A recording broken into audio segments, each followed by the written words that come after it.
जय जय शङ्कर हर हर शङ्कर जय जय शङ्कर हर हर शङ्कर जय जय शङ्कर हर हर शङ्कर जय जय शङ्कर. சௌந்தர்ய லகரி தெய்வத்தின் குரல் 6ஆம் பாகம். பஞ்சகிருத்தியமும் காமேஸ்வரி காமேஸ்வரர்கள் தொடர்கிறது. ராஜராஜேஸ்வரி, லலிதா, திரிபுரசுந்தரி முதலான பெயர்களை கொண்டவளும் அவளேதான் என்றாலும் காமேஸ்வரி நாமாவுக்கு தனி சிறப்பு உண்டு. என்னவென்றால், சைவத்தில் சிவன் எப்படி சக்தி சகிதனாகவே இருக்கிறானோ அப்படியே சாக்தத்திலும் இந்த ஸ்ரீவித்யா தந்திரத்தில் சக்தியானவள் சிவசகிதையாகவே பதியோடு இருக்கிறாள். பூர்ண பிரம்மசக்திக்கு யார் பதியாக இருக்க முடியும்? அதை தவிர எதுவுமே இல்லாத போது யார் பதியாக முடியும் என்று ஆலோசித்து பார்த்தால், சக்தியை காட்டாமல் காரியம் பண்ணாமல் சாந்தமாக இருந்து கொண்டிருக்கிற பிரம்மமான சிவன்தான் அந்த சக்திக்கு வேறே மாதிரி இன்னொன்று மாதிரி தெரிவதால் அதுதான் பதியாய் இருக்க முடியும் என்று தெரிகிறது. அதாவது சாந்த சிவனின் சக்தி பிரபாவம் அந்த பத்னி மூலம் பஞ்சகிருத்தியங்களாக வெளிப்படுவதாக ஆகிறது.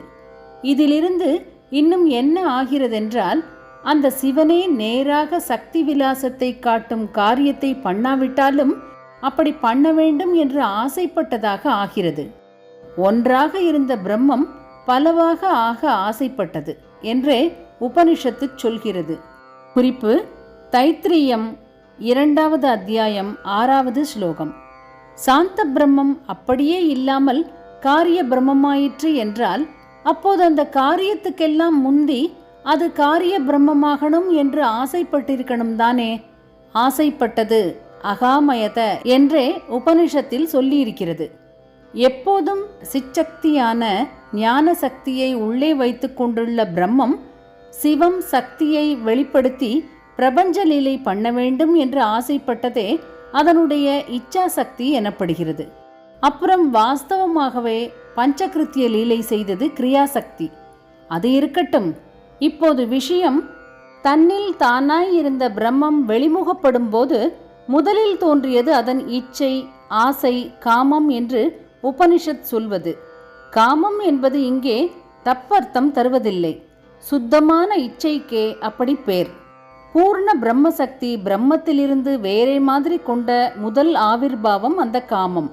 அதுவேதான் அவனுக்கு பத்னி ஸ்தானம்.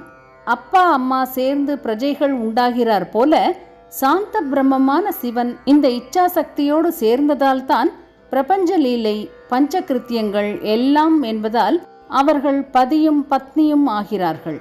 அவனுடைய இச்சையின் காமத்தின் ஸ்வரூபமானதால் தான் அவளுக்கு காமேஸ்வரி என்று பெயர். அதுதான் முதல் பெயர்.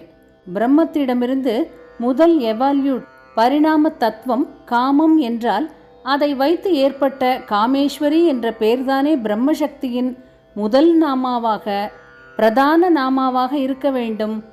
எவன் இப்படி ஆசைப்பட்டானோ அவன் காமேஸ்வரன். வெறும் பிரம்மமாக இருந்த அவன் ஆசைப்பட்டதோடு சரி.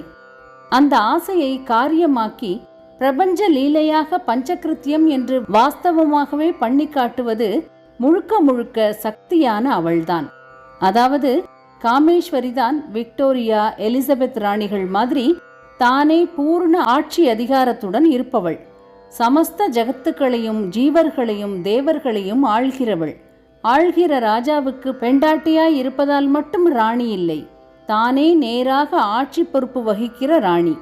சகஸ்ரநாமத்தில் முதல் நாமாவாக ஸ்ரீமாதா என்று அவளை அன்போடு அம்மாவாக கூப்பிட்டவுடனேயே அடுத்த 2 நாமாக்கள் அவளுடைய ஆட்சி அதிகாரத்தை, அவள் அகிலாண்ட பிரம்மாண்ட சக்கரவர்த்தினியாக இருப்பதைத்தான் ஸ்ரீ மகாராஜ்ஞி என்றும் ஸ்ரீமத் சிம்ஹாசனேஸ்வரி என்றும் சொல்லியிருக்கிறது. அவள் சிம்ஹாசனேஸ்வரியாக சிம்மாசனத்தின் மேலிருப்பது ஒரு கோலம். அது எல்லா ராஜா ராணிக்கும் உண்டானதுதான். அவளுக்கென்று ஸ்பெஷலாக இருப்பது பஞ்ச பிரம்மாசனம் என்று சொன்னேன். அதற்கு மேலே காமேஸ்வரியாக அவள் உட்கார்ந்திருப்பதை சொன்னேன். அவள் தனியாய் இல்லாமல் பதியான காமேஸ்வரனோடு கூட இருக்கிறாள் என்று சொன்னேன். பஞ்ச பிரம்மாசனத்தின் மேலே அந்த காமேஸ்வரனின் மடியின் மேலேதான் அவள் உட்கார்ந்திருக்கிறாள். அதனால் அவனும் அவளுக்கு ஆசனம். பிரம்மத்திலிருந்து முதலில் தோன்றியது பிரபஞ்ச லீலையில் வெளிப்பட வேண்டும் என்ற காமமே. ஆதலால் காமேஸ்வர காமேஸ்வரிகள் என்பதே ஆதி தம்பதியரின் ஆதிப்பேர், முதலான முக்கிய பேர். அவளை லலிதாம்பாள் என்றாலும் அவனை லலிதேஸ்வரன் என்பதில்லை. லலிதம் என்றால் பரம நளினம், ரொம்ப மிருது. பெண்பாலான அவள்தான் அப்படி இருக்க முடியுமே தவிர அவன் அப்படி இருக்க முடியாது. அதே மாதிரி அவளை ராஜராஜேஸ்வரி என்றாலும் அவனை ராஜராஜேஸ்வரன் என்பதில்லை. தஞ்சாவூரில் ராஜராஜேஸ்வரம் இருக்கிறதென்றால் அது கோவில் கட்டின ராஜா ராஜராஜ சோழன் பெயரை வைத்து ஏற்பட்ட பெயர். சுவாமியை வைத்து அந்த கோவிலுக்கு ஏற்பட்ட பெயர் பிரகதீஸ்வரம் என்பதே. ராஜராஜேஸ்வரிக்கு ஜோடியாக ராஜராஜேஸ்வரன் என்று இல்லை. ஏனென்றால் இப்போது சொன்ன மாதிரி அவள்தான் ஆட்சி அதிகாரம் பெற்ற அசல் மகாராஜ்ஞி. சிரித்து விக்டோரியாவின் அகமுடையானான ஆல்பர்ட் மாதிரி இப்போது எலிசபெத் அகமுடையான் பிலிப் மாதிரிதான் இந்த மகாராஜ்ஞி அம்மாளின் பதியும். இந்த உபமானங்கூட அவ்வளவு சரியில்லை. ஏனென்றால் விக்டோரியா, அவளை விடவும் கூட இப்போதிருக்கிற இங்கிலாந்தின் ராணி ஆகியவர்கள் பார்லிமெண்ட்டுக்கு கட்டுப்பட்டவர்கள்தான். ராஜராஜேஸ்வரி அப்படி இல்லை. சாவரின் பவர் என்கிற பூர்ண அதிகார சுதந்திரம் பெற்றவள். சவரன் என்று பவுனை சொல்கிறோம். பவுன் என்பது பவுண்ட் என்கிற இங்கிலீஷ் வார்த்தை தான். அது ஒரு எடைக்கும் பெயராய் இருக்கிறது. ஆதியில் அந்த எடையுள்ள வெள்ளிக்கும் அதே பெயர் உண்டாயிற்று. அப்புறம் எப்படியோ மாறிப்போய் 72 குந்துமணி எடையுள்ள தங்க நாணயத்திற்கு அந்த பெயர் வந்துவிட்டது. அதிலே சாவரினான ராஜா தலை போட்டிருக்கும். அதனால் சாவரின் என்றும் அந்த காசுக்கே பேர் வந்து தமிழில் சவரன் என்றாகிவிட்டது. சவரன் என்பதும் ஸ்வர்ணம் என்பதும் ஏறத்தாழ ஒரே போல ஒலிக்கின்றன. ஸ்வர்ணத்துக்கு சவரன் என்று பேர் இருப்பதில் இப்படி இரட்டிப்பு பொருத்தம் இருக்கிறது. அம்பாள்தான் ஆட்சி அதிகாரமுள்ள சாவரின் ராணி. அதனால் ராஜராஜேஸ்வரி. சுவாமிக்கு அந்த அதிகாரம் இல்லை. அதனால் அவரை ராஜராஜேஸ்வரன் என்று சொல்ல நியாயமில்லை. திரிபுர சுந்தரி என்பது அவளுடைய இன்னொரு முக்கியமான பேர். சௌந்தரியலகரி என்பதே அந்த திரிபுர சுந்தரியை வைத்துத்தான் என்று சொன்னேன். இதற்கும் ஜோடி பெயராக சுவாமிக்கு திரிபுர சுந்தரன் என்று பெயர் கிடையாது. நேர்மாறாக பயமுறுத்துகிற மாதிரி திரிபுராந்தகன், அதாவது திரிபுர அந்தகன் என்றுதான் இருக்கிறது. ஏனென்றால் 3 லோகத்திலும் அவள்தான் ஈடற்ற அழகு. அவனுடைய அழகும் அவள் அழகுக்கு ஈடு ஆகாததால் அவனுக்கு அப்படி பேர் இல்லை. திரிபுர சுந்தரி என்றால் திரிலோகங்களிலும் அழகில் முதல் அவளே என்று அர்த்தம். அப்படி அவளை முதல் என்று சொன்னவிட்டு அவன் எத்தனை அழகாயிருந்தாலும் அவனையும் முதல் என்று எப்படி சொல்ல முடியும்? அவன் அழகில் உசந்த பட்சம் போனாலும் இரண்டாவதாகத்தானே இருக்க முடியும். அதனால் அவனுக்கு திரிபுர சுந்தரன் என்று பேர் கிடையாது. ஆனால் 2 பேர், இருவர் இருந்தால்தானே பரஸ்பரம் ஆசை காமம் கொள்ள முடியும். அதனால் காமேஸ்வர காமேஸ்வரி என்பதுதான் அழகான ஜோடி பேராக இருக்கிறது. பஞ்ச பிரம்மாசனத்தின் மேலே பூர்ண பிரம்ம சக்தியானவள் பிரம்மத்தின் பகிர்முகப்படும், அதாவது வெளிமுகமாகும் காமத்தை ஹேத்துவாக கொண்டு காமேஸ்வரி என்ற பெயரில் ஆவிர்பாவம் கொண்டு காமேஸ்வரன் என்ற பதியான அந்த பிரம்ம சிவத்தோடு சிருஷ்டி லீலா நாடகம் அத்தனையும் பண்ணுகிறாள். பிரபஞ்சம் சிருஷ்டியாகி நடப்பதற்கே பஞ்சகிருத்தியம் என்று தெரிகிறது. வெளியில் தன்னையே பல ரூபமாக விட வேண்டும் என்று அவளுக்கு ஆசை, காமம் இருப்பதால் தான் இப்படி நடத்துகிறாள். இப்படி காமம் உடையவளாய் இருப்பதால் அவள் காமேஸ்வரி. தன்னையே பலவாக்கி தன்னிடமிருந்தே பிரித்து வைக்கணும், மாயையினால் பிரித்து வைக்கணும் என்று இப்படி ஒரு காமமா? குரூரமான காமமாக அல்லவா இருக்கிறது என்றால் அப்படி இல்லை. முடிவிலே எத்தனை யுகாந்தரம் கல்பாந்தரமானாலும் அதற்கப்புறம் பிரித்து வைத்த எல்லாவற்றையும் தன்னிடம் ஏகமாக ஐக்கியப்படுத்தி கொள்ளத்தான் அவளுக்கு உத்தேசம். பிரித்து வைத்து அப்புறம் சேர்த்து கொள்வதில்தான் கூடுதலான ஆனந்தம் உண்டாகிறது. நம் கூடவே ஒருத்தர் இருந்து கொண்டிருந்தால் பிரியம் பொங்கிக் கொண்டு வருவதில்லை. அவரே பிரிந்து வெளியூர் வெளிதேசம் போய்விட்டு பகுகாலம் கழித்து திரும்பி வந்தால் பிரியம் பொங்கிக் கொண்டு வருகிறது. அம்பாள் தன்னையே நாமாக்கி பிரித்து மாயையிலே தள்ளியிருக்கிற காமமும் இந்த மாதிரி அப்புறம் ஒன்று சேர்த்து கொள்வதிலுள்ள அதி பிரேமையின் ஆனந்தத்தை காரணமாக கொண்டதுதான். எந்த தாயாரும் குழந்தையிடம் ஒளிஞ்சு பிளே விளையாடவில்லையா?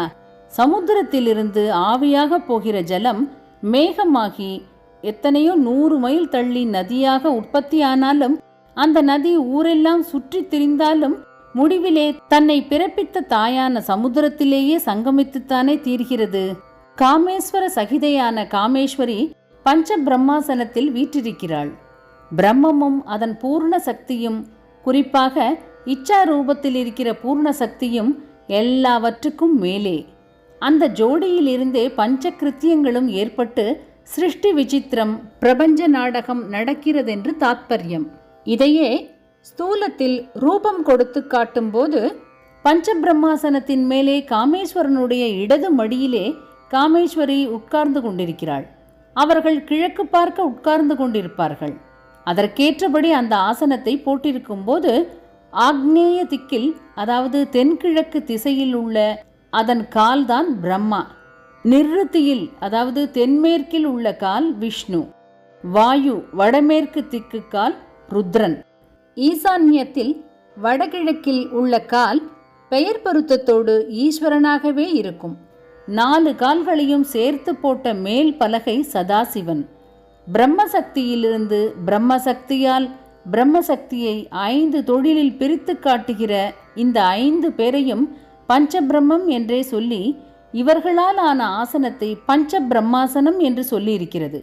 பிரம்மம் என்று உச்சஸ்தானத்தில் பேர் சொன்னதற்கு நேர்மாறாக தூக்கி வாரி போடுகிற மாதிரி இந்த 5 பேரை பிரேதம் என்றும் சொல்வதுண்டு.